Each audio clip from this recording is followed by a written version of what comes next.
పిల్ల మాకు నచ్చింది అక్కయ్య గారు. మంచిది బాబు.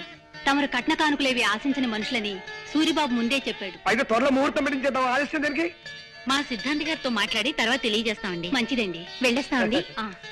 సూరిబాబు, నీ రుణం తీర్చుకోలేను బాబు.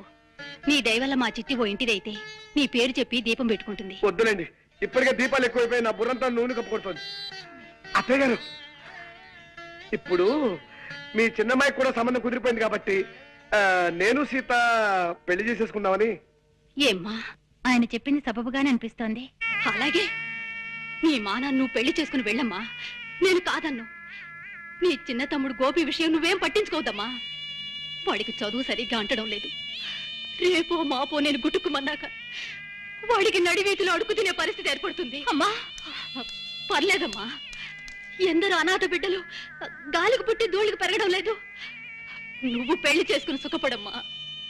నీ తమ్ముడి భారాన్ని ఈ జబ్బు తల్లి మీద మోపి నువ్వు హాయిగా పెళ్లి చేసుకోమా. అమ్మా, ఆవిడ లేరు, కిందకి వెళ్ళిపోయారు. తాల్సైపోయింది. ఇదే చెప్తున్నాను. వద్దు, నువ్వేం చెప్పద్దు. మనం పెళ్లి చేసేసుకుంటున్నాం అంతే. 600 సరే. వద్దు సీత, ఆవేశం వరకు మనం పెళ్లి చేసుకుంటున్నాం అంతే. గోపిగాడి డిగ్రీ పూర్తయ్యేదాకా నేను పెళ్లి చేసుకోనుగాక చేసుకోనమ్మా. చెప్పదయచేసి మరీ చెప్తున్నాను. నా తల్లి, నా బంగారే, తమ్ముడింటి నీకెంత ప్రేమమ్మా. మా తమ్ముడికి వద్దు వద్దు, అర్థమైపోయింది సీత. నా డ్యూటీ ఏమిటో నాకు అర్థమైపోయింది. మీ తమ్ముడికి గట్టి ట్యూషన్ పెట్టించి మీరైతే మార్కులు వేయించి వాళ్ళని డిగ్రీ పాస్ అయ్యేలా చూడాలి. దానికి ఎలాగో 4 ఏళ్ళు పడుతుంది. ఈ లోపల మీ పెద్దకు పెళ్ళై దానికో కూతురు పుడితే దాని పెళ్లి కూడా మనమే చేయాలి. ఈ లోపల మీ చెల్లెలకి పెళ్ళై దానికో కూతురు పుడితే దానికో మంచి సంబంధం మనమే చూడాలి. ఇలా అన్ని సంబంధాలు చేసి చేసి చేసి మనం ఎప్పుడు పెళ్లి చేసుకుంటామో తెలుసా? మా తమ్ముడు ట్యూషన్ విషయం ఏమిటి? ఏమిటో ఈ ట్యూషన్లు ఏమిటో, ఈ గోళ ఏమిటో. అసలు మనిషి ఎందుకు పుడతాడో? దేవుడున్నాడా? ఈసారి కపిల్ దేవుని అడగాలి. అసలు పరీక్షలు కనిపెట్టిన వాడు ఎవడు? ట్యూషన్లు ఎందుకు మనిషికి? ఏం అర్థం కావట్లేదే. ఫుట్బాల్ ఎందుకు ఆడతారు? ఈసారి కనపడితే ఏమో సేకరణ. శాంతి గురించి అన్ని వివరాలు సేకరించి. ఏమిట్రా అది? త్వరగా చెప్పు. విని నువ్వు బాధపడవు కదా. బాధపడరేట్రా? వాళ్ళ నాన్న అమ్మాయికి ఏదో సంబంధం ఖాయం చేశాడు రా. అయిపోయిందిరా, అంతా అయిపోయింది. సంబంధం ఖాయం చేశారు కానీ పెళ్లి చేసేలేదు కదా. నువ్వు అలా 16 వారాలు మునిగిపోయిన వాళ్ళ డేరా పడిపోకు.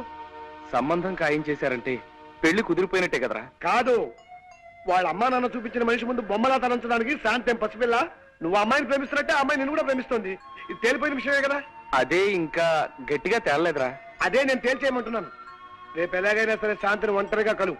మీ మధ్య ఉన్న మంచుతనం తప్పించి నేను నిన్ను ప్రేమిస్తున్నాను అని సూటిగా చెప్పాయి. కేవలం మీ పని మీద మా ఊరి నుంచి వచ్చానండి. ఓ ఉద్దండ పిల్లల లాంటి మాస్టర్ని కుదిర్చాను. ఆయన రేపటి నుంచే నీ గోపికి ట్యూషన్ చెప్పడం మొదలెడతాడు. అలాగా?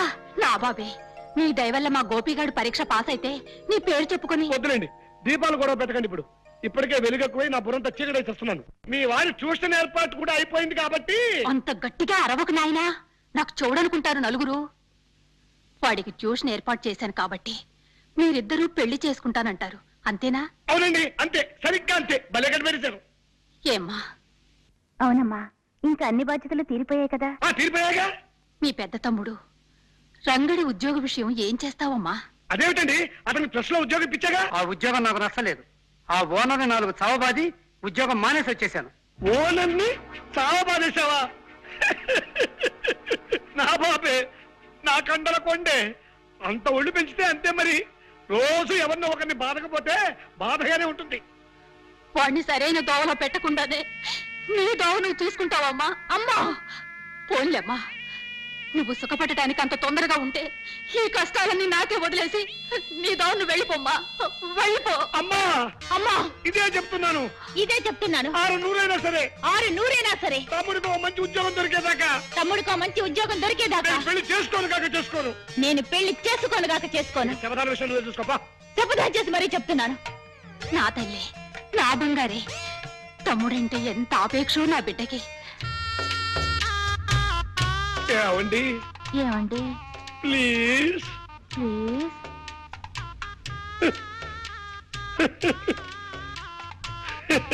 రిక్షా ఇక్కడే తిప్పు బాబు. ఈ ఇంటి ముందే బొంగరంలా గిరగిరా గిరగిరా తిరుగుతుండాలి. తిప్పు తిప్పు తిప్పు. చూడు మై డార్లింగ్. ఏమండి, ఏమిటిది? ఇది బీదవారి కారు, మాది కుర్ర కారు. మేం చేస్తోంది షికారు. తను తాయారు, మేం పెళ్లికి తయారు. ఇది ఖరారు. ఈ అమ్మాయిని పెళ్లి చేసుకుంటారా? మరి నన్నేం చేస్తారు? నిన్నేమైనా చేయడానికో, నీ బాధ్యతల నుంచి తప్పించడానికో నేను ఎంతనివాణి సీత. నువ్వు ఇలా నీ తల్లి కన్నిటికి వేణీళ్ళలో పెట్టిన కొవ్వొత్తిలా కరిగిపో. నేను ఈ పిల్లల్ని పెళ్లి చేసుకుని ఎటో ఎగిరిపోతా. నా వెనకాల బాధ్యతలున్నాయని నన్ను వదిలేస్తారా? నేను చేస్తున్న పనిలో ఇసుమంత అన్యాయం కూడా లేదు సీత. ఇప్పటికైనా మించిపోయింది లేదు. నీ బాధ్యతలన్నీ దించేసుకుని ఆ ఇంటితో నీ బంధాన్ని తెంచేసుకుని నాతో వచ్చేస్తానంటే ఈ పిల్లల్ని పంపించేస్తా, లేకపోతే ఈ అమ్మాయి మెడలో తాళి కట్టేస్తా. అంత పని చేయకండి. నాకు మా అమ్మ, అక్కయ్య, చెల్లెలు ఎవరు వద్దండి. మీరు మీరు కావాలండి. ఆ మాట మీ అమ్మ ముందు చెప్పు. అలాగే. అమ్మా, వెంటనే మన ఇంటి బాధ్యతలు వదిలించుకొని రాకపోతే నన్ను కాదని ఆ అమ్మాయిని చేసుకుంటానంటున్నారే. అయ్యో వద్దమ్మా, మా విషయాలేం పట్టించుకోవద్దు. మా గురించి మీ భవిష్యత్తు పాడు చేసుకోవద్దమ్మా. నువ్వు సూరిబాబుని పెళ్లి చేసుకుని సుఖపడు. ఏమిటి, నన్ను పెళ్లి చేసుకోవద్దని చెప్తున్నారా? లేదు బాబు, చేసుకోమంటున్నాను. కాస్త గట్టిగా చెప్పండి. అలా మీలో మీరే కొనుక్కుంటారా? వెంటనే మా సీతని పెళ్లి చేసుకో బాబు. అది అలా రండి దారికి. మా సీతను పెళ్లి చేసుకో బాబు అని ఇప్పుడు మీరు అరిచిన అరుపు చుట్టుపక్కల 6 మైళ్ళ దూరం వినపడింది. వాళ్ళే నాకు సాక్షులు. ఇదిగోనమ్మా 50 రూపాయలు. చాలా థ్యాంక్స్. డ్రామా ఆర్టిస్ట్ ఇప్పటికి 16 గంపలు కూల్చింది. 60 కాపురాలు నిలబెట్టి